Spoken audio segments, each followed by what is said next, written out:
I once succumbed to the fad of fasting and went for 6 days and nights without eating. It wasn't difficult.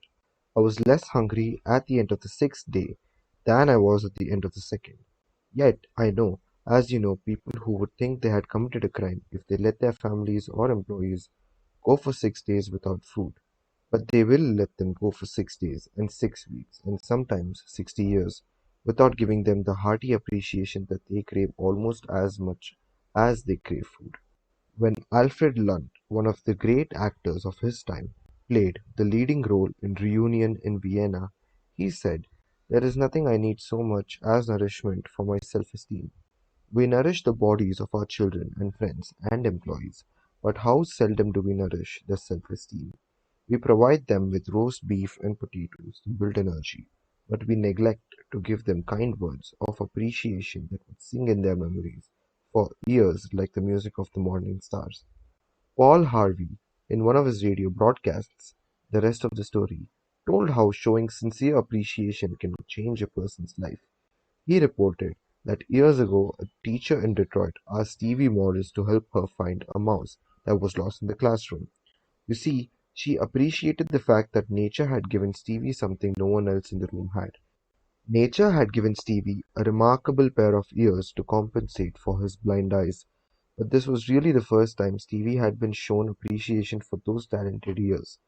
Now, years later, he says that this act of appreciation was the beginning of a new life. You see, from that time on he developed his gift of hearing and went on to become, under the stage name of Stevie Wonder, one of the great pop singers and songwriters of the 70s. Paul Orant, Paul Harvey's The Rest of the Story, New York, Doubleday, 1977, edited and compiled by Lynn Harvey, copyright by Pauline Inclusive. Some readers are saying right now as they read these lines, "Oh, phooey, flattery, bear oil. I've tried that stuff. It doesn't work, not with intelligent people." Of course, flattery seldom works with discerning people. It is shallow, selfish, and insincere. It ought to fail, and it usually does.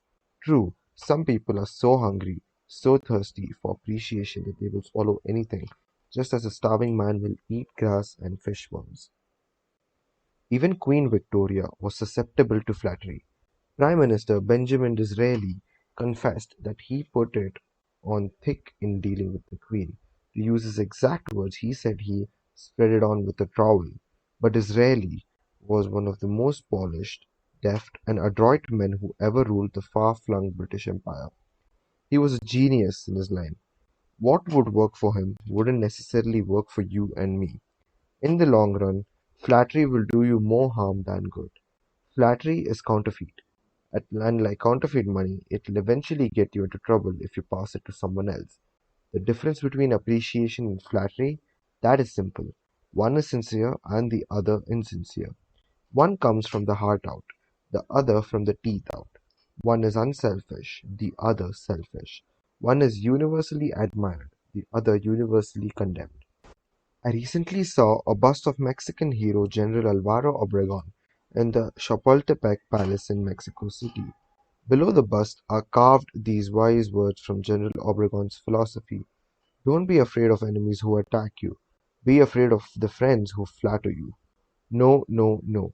I'm not suggesting flattery. Far from it. I'm talking about a new way of life. Let me repeat. I'm talking about a new way of life. King George V had a set of 6 maxims displayed on the walls of his study at Buckingham Palace.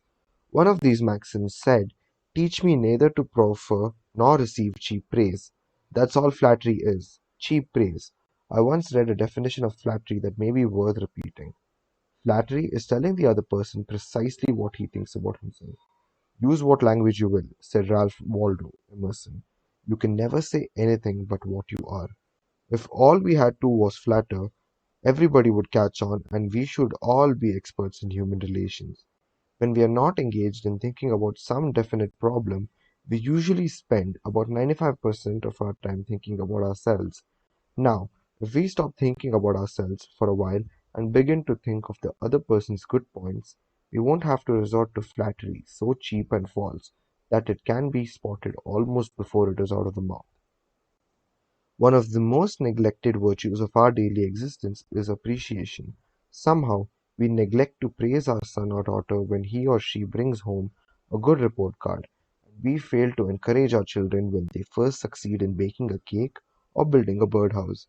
Nothing pleases children more than this kind of parental interest and approval. The next time you enjoy filet mignon at the club, send word to the chef that it was excellently prepared. And when a tired salesperson shows you unusual courtesy, please mention it.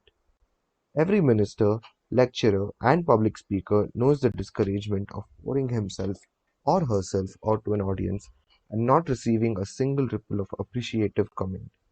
What applies to professional applies doubly to workers in offices, shops, and factories, and our families and friends.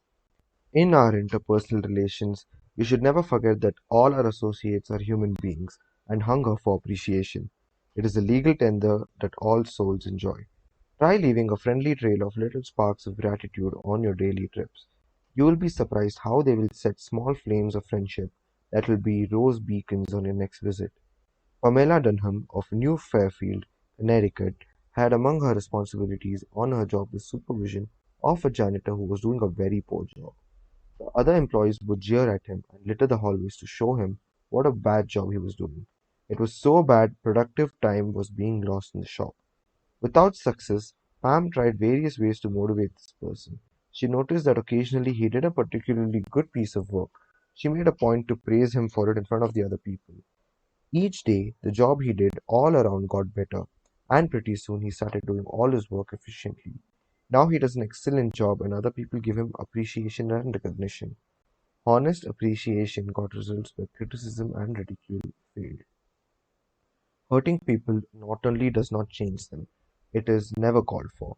There is an old saying that I have cut out and pasted on my mirror where I cannot help but see it every day. I shall pass this way but once. Any good, therefore, that I can do, or any kindness that I can show to any human being, let me do it now. Let me not defer nor neglect it, for I shall not pass this way again.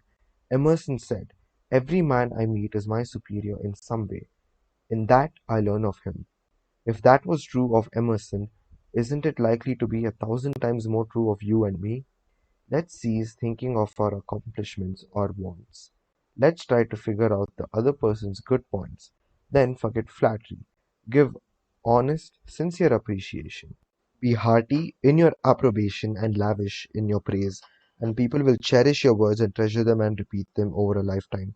Repeat them years after you have forgotten them. Principle 2. Give honest and sincere appreciation.